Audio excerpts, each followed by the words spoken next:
Après avoir visité l'un des plus hauts vignobles du monde, nous nous dirigeons vers Cafayate, avant de nous rendre pour la deuxième fois dans les Andes, cette fois dans la partie nord.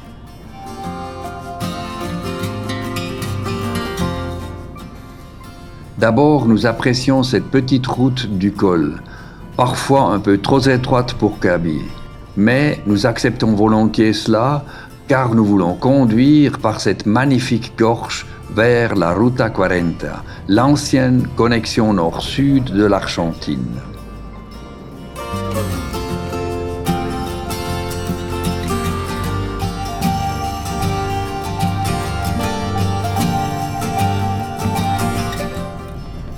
Le guide n'a vraiment pas trop promis. Incroyable ce que l'érosion a évoqué. Derrière chaque courbe, après chaque colline, de nouvelles formations rocheuses, incroyablement belles. Nous ne savons même pas où regarder. Ce petit détour vaut la peine. Et avec tant de beauté, il n'y a pas besoin de mots. Alors profitons et laisse-toi tenter pendant quelques minutes.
Le couronnement de ce parti sont ces collines aux couleurs vives.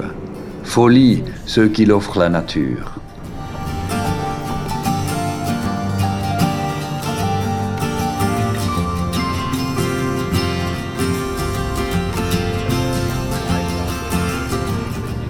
Nous sommes déjà sur la route qui nous mène au nord et au grand lac Salé.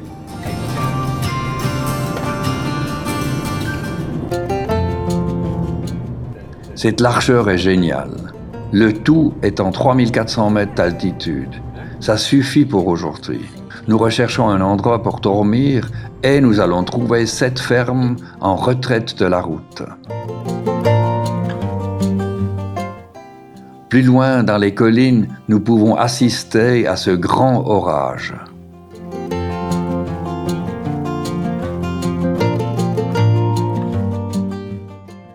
Le lendemain matin est une autre séance d'entraînement avec le drone. Cette fois, Ernst et moi sont les acteurs.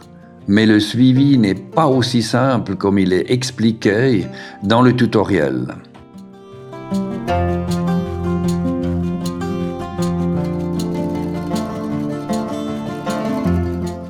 Mais l'atterrissage fonctionne assez bien.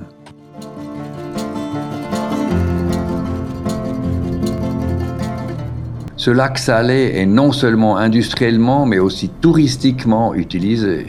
Il y a même un parking et des stands, avec du sel bien sûr. Le sel brille au soleil. Des lunettes de soleil très sombres sont importantes pour une visite. Quelques mètres plus loin, le sel est extrait dans un style plus large. Le taille du lac Salé est à perte de vue.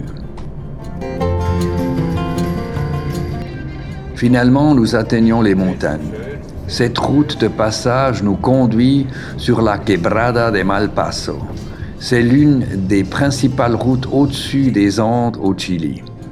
Comme presque partout, les couleurs et les formes sont à couper le souffle.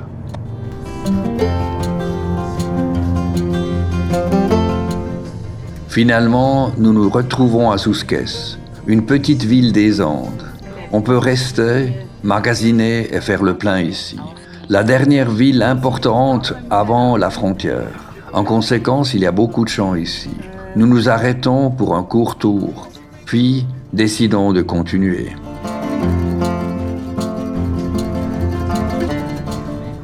À l'arrière-plan, il y a des volcans enneigés et des Andes. Glorieux.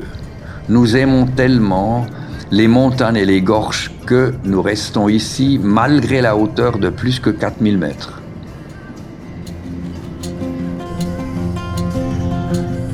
Le lendemain matin, nous continuons dans ce paysage extraordinaire. Dans quelques jours, nous atteindrons le point le plus au nord de notre partie en Argentine. Le chemin vers le sud est une autre histoire en soi. Dans la vidéo suivante.